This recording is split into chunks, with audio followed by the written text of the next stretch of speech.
Hello everyone, welcome to Gainful Hub. आज के video में हम डिस्कस करेंगे क्लास 10th का मैथमेटिक्स का जो सिलेबस है उसको किस तरीके से कंप्लीट करें, कौन सा चैप्टर आपको पहले पढ़ना चाहिए और कौन सा बाद में पढ़ना चाहिए। तो सबसे पहले स्टार्टिंग करनी चाहिए आपको चैप्टर नंबर 3 से। चैप्टर नंबर 3 जो आपका है वो है pair of linear equations in 2 variables. Chapter 3 के बाद आपको लेना चाहिए चैप्टर नंबर 4 जो कि है quadratic equations.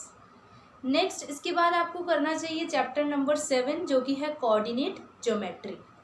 After this chapter number 8 जो कि है introduction to trigonometry. Then you have to complete chapter number 9 applications of trigonometry. फिर आपको लेना चाहिए चैप्टर नंबर 1 जो कि है real numbers. After this chapter number 2 जो कि है polynomials and then chapter number 5 arithmetic progressions. Chapter 3, chapter 4, chapter 7, 8, 9, 1, 2, 5 यहाँ तक अगर आपने कर लिया आपका 50% सिलेबस कंप्लीट हो चुका है। अब 50% सिलेबस कंप्लीट होने के बाद जो आपकी स्ट्रैटेजी होनी चाहिए वो क्या होनी चाहिए। प्रीवियस वीडियो में मैंने डिस्कस किया है कि आपका जो अपडेटेड सिलेबस है उसके अकॉर्डिंग आपको क्या क्या पढ़ना है क्या नहीं पढ़ना। आपने सारा कर लिया, प्रैक्टिस कर लिया। प्रैक्टिस आप किस तरीके से करते हैं वो आपको देखना ज़रूरी है। जैसे कि आपने एक चैप्टर लिया, चैप्टर 3 किया, सबसे पहला काम आपको करना है एग्जाम्पल सॉल्व करने हैं। एग्जाम्पल सॉल्व करने के बाद आपको एक्सरसाइज करनी है। बहुत से स्टूडेंट्स एग्जाम्पल्स को स्किप कर देते हैं।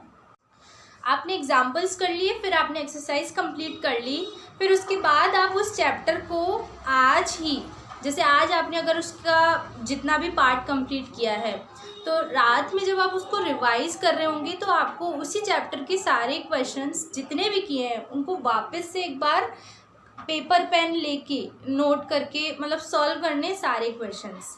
तब माना जाएगा कि आपका वो चैप्टर आप उस पर परफेक्ट हो गए, उसमें आपको परफेक्शन मिल गया। फिर उसके बाद आप नेक्स्ट चैप्टर पे मूव ऑन कीजिए। ऐसे करते करते जब आप चैप्टर नंबर 5 तक जो मैंने सीरीज़ बताई है उसको कंप्लीट कर लेंगे तो आपका 50% सिलेबस कंप्लीट हो जाएगा।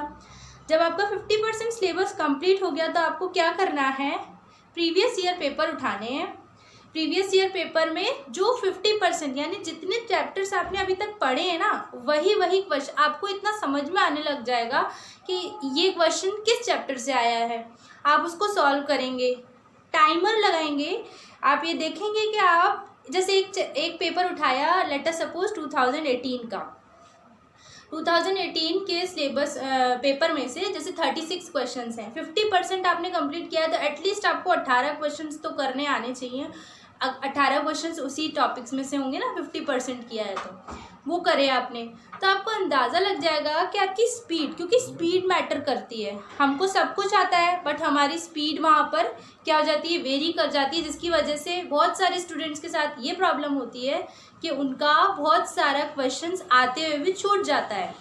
तो ये चीज़ नहीं होनी चाहिए, इसको अवॉइड करना है। दूसरा, अब मैं आगे के चैप्टर्स डिस्कस कर रही हूँ। चैप्टर 5 के बाद आपको क्या करना है, चैप्टर 13 लीजिए। चैप्टर 13 में surface areas and volumes. Chapter 13 के बाद आपको करना है चैप्टर नंबर 12 जो कि है आपका areas related to circles. Then chapter number 15 जो कि है प्रोबेबिलिटी। देन चैप्टर नंबर 10 जो कि है circles and then chapter number 6 जो कि है ट्राइंगल्स। तो जो चैप्टर नंबर 10 तक है ना, यहाँ पर आपके थ्योरम्स और प्रूफ्स थोड़े कम है, इतने आएंगे नहीं। जो चैप्टर्स लास्ट में मैंने लिए वो हैं जिसमें आपको क्या करने हैं, थ्योरम्स के प्रूफ्स भी करने हैं। एप्लीकेशन बेस्ड है थोड़े से कि थ्योरम आपने पढ़ ली, थ्योरम को आप कैसे अप्लाई करेंगे, इसलिए चैप्टर 6 अब पढ़ना है आपको। और उसकी थ्योरम्स, उसमें थ्योरम्स हैं तो पहले उसकी थ्योरम्स करनी है, थ्योरम्स को 2 बार प्रूफ उसका प्रैक्टिस करना है, देन आपको उसके एक्सरसाइजेज या एग्जाम्पल्स करने हैं। ये तरीका है ट्राइंगल्स चैप्टर पढ़ने का। उसके बाद चैप्टर नंबर 11 जो कि है कंस्ट्रक्शंस। तो चैप्टर नंबर 11 बहुत छोटा सा है, कंस्ट्रक्शंस, उसमें भी 2 कंस्ट्रक्शन के स्टेटमेंट्स हैं तो वो करना है। देन चैप्टर नंबर 14 जो कि मैंने सबसे लास्ट में रखा है जो कि है स्टैटिस्टिक्स, क्योंकि इसमें कहने को तो 2 मेथड्स हैं जो आप लोग पढ़ रहे हैं क्योंकि स्टेप डेविएशन नहीं आ रहा है इस बार, बट जो उसकी एप्लीकेशन है ना, जब आप उसको सॉल्व करते हैं तो बड़ा टाइम कंज्यूमिंग हो जाता है। तो इसलिए इस चैप्टर की लास्ट में प्रैक्टिस करनी है। मतलब आपका पूरा सिलेबस आपने कंप्लीट कर लिया, फिर आप चैप्टर 14 करना है आपको। और चैप्टर 14 की प्रैक्टिस करने के बाद 100% हो गया अब तो आपका सिलेबस। अब 100% हो गया तो क्या करना है, वापस से प्रीवियस ईयर पेपर उठाने और अब की बार टाइमर लगाना है कि मेरा पूरा जो मुझे बोर्ड एग्जाम्स में टाइम मिल रहा है उस टाइम पीरियड में, जब आप पहली बार पेपर करोगे ना तो आपका पूरे टाइम पीरियड में पेपर होगा ही नहीं। आप मतलब टाइम आगे एक्सीड कर जाएगा जो टाइम लिमिट मिलती है। और यही वो कहते हैं ना जिसको मैजिक मंत्रा है कि क्योंकि आप यहाँ घर पे बैठ के प्रैक्टिस कर रहे हो इस चीज़ की, तो आपकी स्पीड बढ़ जाएगी। आपको सब कुछ आता है पर सब कुछ आते हुए भी एग्ज़ाम में छूटना नहीं चाहिए। यही प्रॉब्लम है जिसकी वजह से हमारा स्कोर कम हो जाता है। हमें आता सब कुछ है फिर भी, तो हमने सब पढ़ लिया, हमें सब कुछ आता है, पर अब हमें क्या करना है, अपनी स्पीड बढ़ानी है।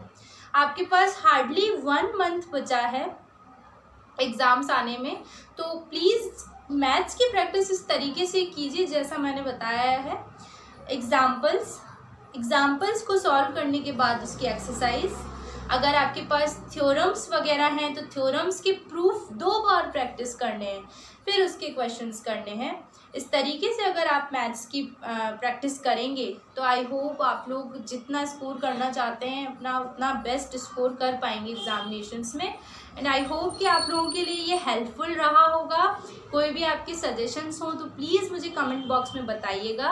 एंड नेक्स्ट वीडियो में हम साइंस की स्ट्रैटेजी डिस्कस करेंगे कि साइंस में क्या पढ़ना है, किस तरीके से पढ़ना है जिससे हम अपने स्कोर को हाई कर पाएँ।